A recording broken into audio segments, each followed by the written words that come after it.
नमस्कार साथियों, आज हम अपनी नई वीडियो में एक नई किताब के साथ आपके सामने उपस्थित हैं। आज हम पराग पावन के नए कविता संग्रह जब हर हंसी संदिग्ध थी को लेकर आपके सामने हैं। पराग हमारे समय की उन आवाज़ों में से हैं जिन्हें गौर से सुनना चाहिए। आज जब युवा जंतर मंतर से बहुत सारी लाठियां, आंसू गैस के गोले और पैलेट गन के छर्रों को झेलकर अपने घरों को वापस आ गए हैं, तो साहित्य से क्या हमारे पास कोई उम्मीद है जो हमें इन सारे मुकाबलों को झेलने की छूट दे। पराग के इस संग्रह में केवल आक्रोश से लहूलुहान और हुई उद्दाम आकांक्षाओं की छवि नहीं है, बल्कि यहाँ सबसे महत्वपूर्ण है जनतंत्र के आड़े आने वाली प्रणालियों के लंबे इतिहास के प्रति गहरा और तीखा विद्रोह। पराग एक और जहाँ अपनी इन कविताओं में अच्छे शब्द चयन के लिए जूझ रहे हैं, वहीं दूसरी ओर उनकी कविता उस व्यक्ति सत्ता को पहचान लेना चाहती है जिसे मुक्तिबोध के अज्ञात नायक ने अंधेरे में के जुलूस में पहचान लिया था। पराग के समय का तगादा यह भी है कि जब इस तरह की परेड को कहीं भी आप दिन दहाड़े देख सकते हैं। इसमें शामिल डोमाजी उस्ताद को किसी के देखे जाने का कोई भय नहीं है, बल्कि समय अब इस कदर प्रदूषित हो गया है कि इस भीड़ में शामिल लोगों को राष्ट्रदूत तक साबित किया जा रहा है। पराग की कविता सत्ता संघर्ष की कविता होते हुए भी जिस चूल्हे की राख को सबके सामने फैला देना, परचम की तरह फैला देना चाहती है, वह आज हमारे बहुत काम की है। पराग की कविता में माँ के साथ आए ये चूल्हे की राख बहुत गहरा और तीखा सत्य हमारे सामने लाती है। पराग लिखते हैं, दोस्तों हमने पीछा किया अंधेरे का और कविता के सुदूर इलाके तक आए। अब हमारी उम्र माँ की उम्र होती जा रही है। हम भी बचाना चाहते हैं दो मुट्ठी राख और फैला देना चाहते हैं दुनिया के सामने। पराग की कविता में इस तरह की बहुत सारी छवियों के बीच जो उनका काव्य नायक है, वो उस हत्यारे को भी पहचानता है जो असली हत्यारा है, जिसने अभी केवल धर्म ग्रंथों की ओट नहीं ली है, बल्कि उसने पुस्तकालयों तक की ओट लेना शुरू कर दिया है।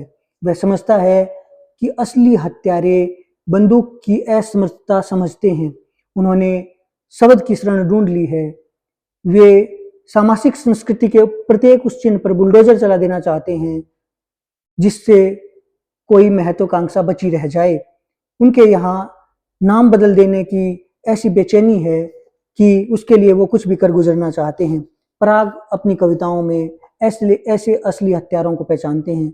वो लिखते हैं, असली हत्यारे पुस्तकालय जाते हैं, संसद जाते हैं, दोस्त की दावत और टेलीविजन से लौटते हैं, सो जाते हैं। असली हत्यारे सोने से पहले याद दिलाना नहीं भूलते कि सब कुछ बहुत अच्छा चल रहा है।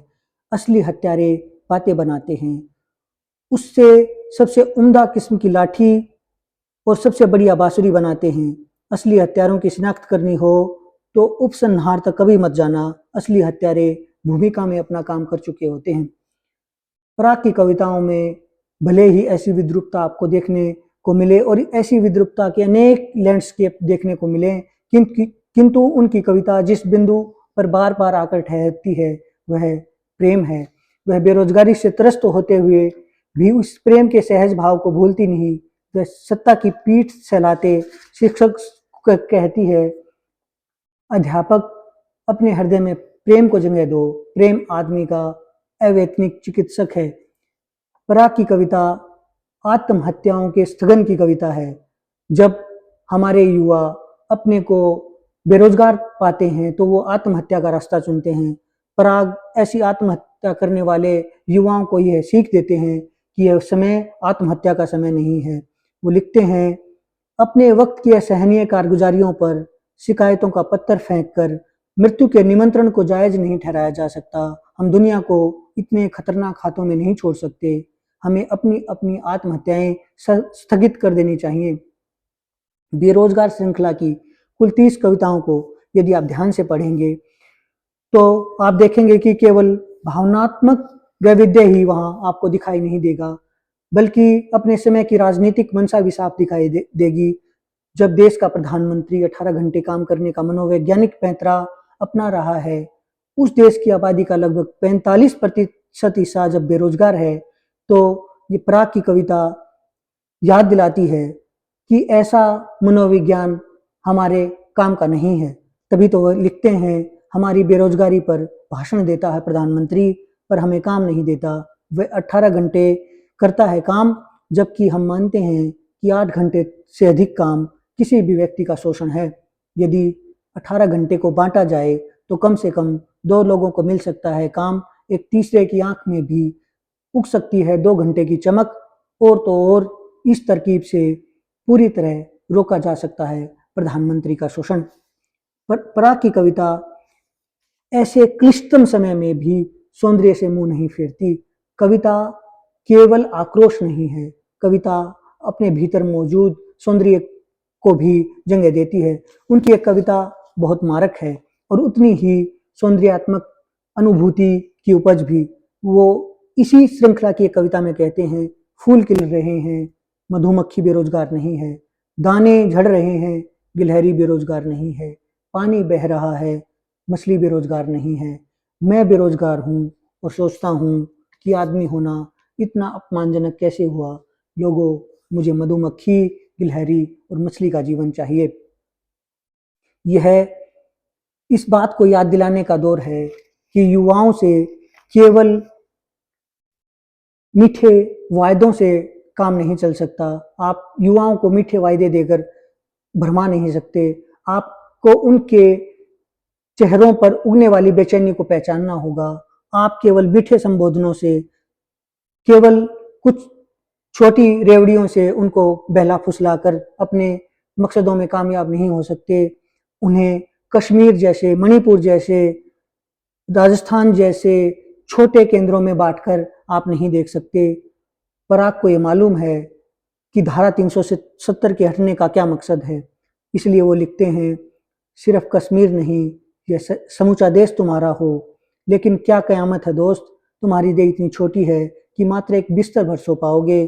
तुम्हारी थकान एक अदद पेड़ की छाया में सिमट जाएगी और तुम्हारी सारी जिंदगी चलकर भी तुम्हारी प्यास अपना ही कुआं लांग नहीं पाएगी। पराग के यहाँ बेरोजगारी से त्रस्त के नायक केवल रोजगार के कुछ अवसर पाकर संतुष्ट हो जाने वाला नहीं है, बल्कि उसे तो पूरी पृथ्वी चाहिए। उसे संविधान की प्रस्तावना में शामिल न्याय, समानता जैसे शब्दों के वास्तविक अर्थ तक पहुंचना है। वह अपनी यात्रा के प्रति सचेत है। वह कहता है, मैं इस देश की उस आहार नाल से आया हूं जिसने सदियों तक अन्न का चेहरा नहीं देखा।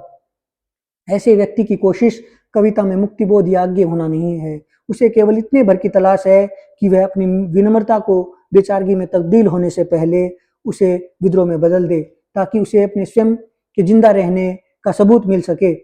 पराग शिक्षा को एक ऐसे स्कूल से जोड़ देना चाहते हैं जहां सवाल करने की आजाद ख्याली हो, जहां जेएनयू किसी विद्रोही व्यक्ति की तरह न देखा जाए। यह जेएनयू दुनिया भर में कहीं भी मौजूद हो, उसे बचाए और बनाए रखने की जरूरत है, क्योंकि यहाँ इतिहास को संस्कृति की तरह नहीं, सभ्यताओं के घटनाचक्र की तरह पढ़ाया जाता है, जहाँ विरोध में खड़ा व्यक्ति विद्रोही नहीं, बल्कि विवाद और संवाद की प्रणाली में बंधा एक व्यक्ति है, जहाँ दूसरा मत गद्दारी का मत नहीं है, बल्कि विचार का मत है। यदि आप इसे पाना चाहते हैं तो आपको दूसरे व्यक्ति को जगह देनी होगी। यदि आप दूसरे व्यक्ति को जगह नहीं देते तो आप अपने को भी जगह नहीं दे रहे होते। पराग इस बात को जानते हैं कि हम आज एक ऐसी सत्ता से लड़ रहे हैं जिसमें दूसरे मत का होना देश विरोधी होना बना दिया गया है। पराग को मालूम है कि ऐसे समय में विचार सबसे बड़ा खतरा है, और जेएनयू विचार करता हुआ एक व्यक्ति नहीं, विचार करती हुई एक संस्था है, विचार करता हुआ एक पूरा देश है। तभी तो वो अपनी एक कविता में लिखते हैं, हम जेएनयू में पढ़े लोग जब गडरिये बने तो हमने याद रखा, अपनी लग्गी से सितारे तोड़ने का कोई अर्थ नहीं, भेड़ें जब भी खाएंगी हरे पत्ते ही खाएंगी। यह कवि इस बात को भी जानता है कि उसे जेएनयू के होने की कितनी दुश्वारियों को झेलना है। उसे हर जगह एक शक की बिना पर देखा गया है। उसके सामने तिरंगे के रंग को उसकी वतन परस्ती के रंग से नापने की कोशिश की गई है, लेकिन वह यह भी जानता है कि वह किसी का पिछलग्गू नहीं है। उसके सामने विचार एक हथियार है और उस हथियार की शान को उसको मजबूत करते चले जाना है, उसे अपने को विचार की धार पर हमेशा चलायमान रखना है।